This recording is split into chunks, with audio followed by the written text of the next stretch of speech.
देश के प्रधानमंत्री अच्छे तरीके से समझ गए कि बिल वापस भी लिए और देश के अन्नदाता से माफी भी मांगनी पड़ी। और ये भी क्यों लिए? आप देख रहे हैं यूपी में चुनाव आने वाले हैं और वहाँ पे जो बीजेपी नेताओं का बॉयकॉट हो रहा है, गाँव में तक में घुसने नहीं दिया। मोदी जी आ रहे हैं, अच्छे दिन आएगा। क्या अच्छे दिन आएगा? महंगाई तो इतनी बढ़ा दिए, GST लगा दिए, नोटबंदी करा दिए, सरकारी नौकरी वो भी खा गए। क्या करें मोदी जी ने? किसानों ने दिखा दिया कि सच्चाई जब लड़ाई लड़ी जाती है ना तो कभी हारते नहीं हैं। तो ये हम यहाँ से बहुत कुछ सीखे हैं। कानून ये सरकार लाई थी, इन 3 कानूनों का सबसे ज़्यादा असर महिलाओं पर ही पड़ता है, क्योंकि उनको घर चलाना पड़ता है, बच्चों को देखना पड़ता है, स्कूल की शिक्षा फीस।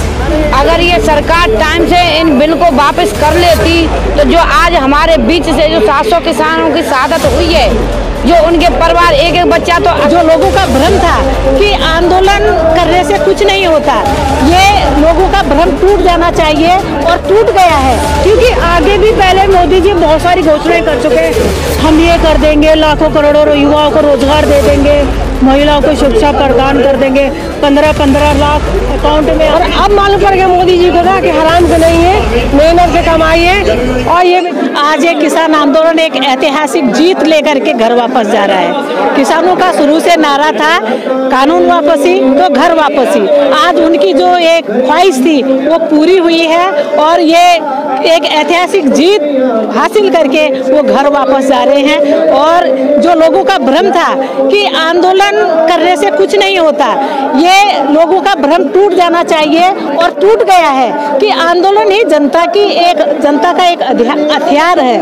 और इस हथियार के माध्यम से हम कैसी भी कट्टर सरकार हो, कैसी भी कठोर सरकार हो, घुटने टेक कर मजबूर किया जा सकता है। ये हमारे लिए बहुत खुशी की बात है। 13 महीने आप लोग यहाँ पर हैं, कैसी कठिनाइयों का सामना करना पड़ा? देखो, घर के पुरुष जो हजार यहाँ रहे, महिलाओं ने भी बड़ी साबिका दिखाई, परिवार संभालने में और आंदोलन में शरीक होने में कितनी कठिनाइयों का सामना करना पड़ा? देखो, बहुत कठिनाइयों का सामना करना पड़ा।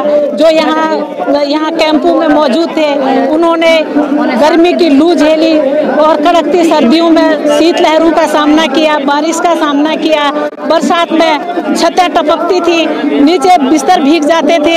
किस तरह से उन्होंने फिर भी उनका हौसला बरकरार रहा, उनका हौसला नहीं टूटा। महिलाएं भी उन्होंने आंदोलन में भी शरीक होने की कोशिश की, घर संभाला, खेतों को संभाला, बच्चों को संभाला। और इतना संभालने के बावजूद महिलाएं किसानों इस आंदोलन में भी शामिल हुई।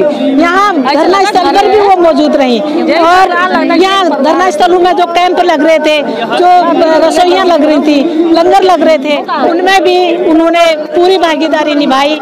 ये महिलाओं को कम आंका जाता है, ये लोगों की सोच गलत सोच है। महिलाएं सबसे आगे हैं, वो ना अपने ताकत से पीछे हैं और ना अपने बुद्धि बल से पीछे हैं। महिलाओं का अगर सहयोग ना हो, ये देश की जो 80 आबादी महिलाओं की है, इनका जब तक विकास नहीं होगा तब तक देश का विकास नहीं हो सकता। तो इसलिए महिलाओं ने जितनी परेशानियां पुरुषों ने झेली, उससे कई गुना परेशानियां महिलाओं ने झेली है। क्योंकि ये जो 3 कानून ये सरकार लाई थी, इन 3 कानूनों का सबसे ज़्यादा असर महिलाओं पर ही पड़ता है, क्योंकि उनको घर चलाना पड़ता है, बच्चों को देखना पड़ता है, स्कूल की शिक्षा फीस उन्हें जमा करनी पड़ती है। तो सारा मैनेजमेंट महिलाओं के हाथ में होता है। अगर ये 3 कानून पास हो जाते तो ये सबसे दुष्प्रभाव महिलाओं पर पड़ता है।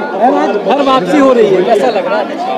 हाँ, जीत की तो खुशी है, लेकिन सब लोग बिछड़ रहे हैं तो दुख भी हो रहा है। पर यह है कि ईमानदारी भी है। हमने बहुत कुछ सीखा है किसान आंदोलन से और सीख के जा रहे हैं, लेकिन किसानों ने दिखा दिया कि सच्चाई जब लड़ाई लड़ी जाती है ना तो कभी हारते नहीं हैं। तो ये हम यहाँ से बहुत कुछ सीखे हैं। हम लगातार आते रहे हैं, लेकिन किसानों ने 380 दिन तक यहाँ पर जो संघर्ष किया है, वो जो दिन रात उन्होंने धूप नहीं देखी, आंधी नहीं देखी, तूफान नहीं देखा, ठंड नहीं देखी, वो संघर्ष पूरा हिंदुस्तान क्या पूरा विश्व याद करेगा। इतिहास में ऐसा नाम दर्ज होगा कि हमारे किसान कई किसान शहीद हुए, 700 लगभग किसानों को शहीद हुए, उनकी तकलीफें भी हैं। उनकी तकलीफ इतनी है कि क्या पूरा देश किसान का जो परिवार है वो भुला पाएगा। अगर ये सरकार टाइम से इन बिल को वापस कर लेती तो जो आज हमारे बीच से जो 700 किसानों की शहादत हुई है, जो उनके परिवार एक एक बच्चा तो अकेला ही था, जो 26 जनवरी को उसकी शहादत हुई, शहीद हुआ वो बच्चा, वो अपने परिवार का अकेला ही वारिस था, तो क्या उनका पूरा परिवार भूल पाएगा या पूरा किसान देश का भूल पाएगा? नहीं भुला पाएंगे। लेकिन ये है ये जो किसान आंदोलन है ये इतिहास के सुनहरे पन्नों में लिखा जाएगा और यहाँ से जो एक भाईचारा मिला है। बिल तो गलत थे ही, बिल तो आज नहीं कल वापस लेने थे और देश के प्रधानमंत्री अच्छे तरीके से समझ गए कि बिल वापस भी लिए और देश के अन्नदाता से माफी भी मांगनी पड़ी। क्यों? उपचुनाव 5 राज्यों में हुए, उनको मुंह की खानी पड़ी। अब विधानसभा चुनाव आने वाले, इस वजह से माफी मांग के और बिल वापस ले लिए। आज वापसी हो रही है, ऐसा ये तो बहुत खुशी की बात है। मतलब ये आज दिखा दिया है, मतलब जो जनता की ताकत है ना, ये सरकार को भी झुका सकती है। अभी देख रहे 1 साल से बैठे हुए थे किसान, बल्कि 1 साल तो ज़्यादा ही हो गया, 6 महीने ये पंजाब में भी बैठे हैं, उसके बाद हार करके यहाँ पे आए हैं, जब वहाँ पे उनकी सुनी नहीं गई। और यहाँ पे 1 साल में बैठने के बाद सर्दी गर्मी बरसात तक में बैठे, उसके बाद सरकार ये यहाँ पे उन्होंने बिल वापस लिए। और ये भी क्यों लिए?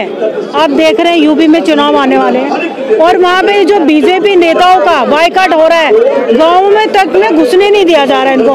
गाँव में बोर्ड तक लगाए जा रहे हैं कि बीजेपी का नेता या विधायक कोई भी यहाँ पे एंटर नहीं कर सकता, तो उनको वो दिखाई दे रही है हमारी हार है। और ये जो यूपी है,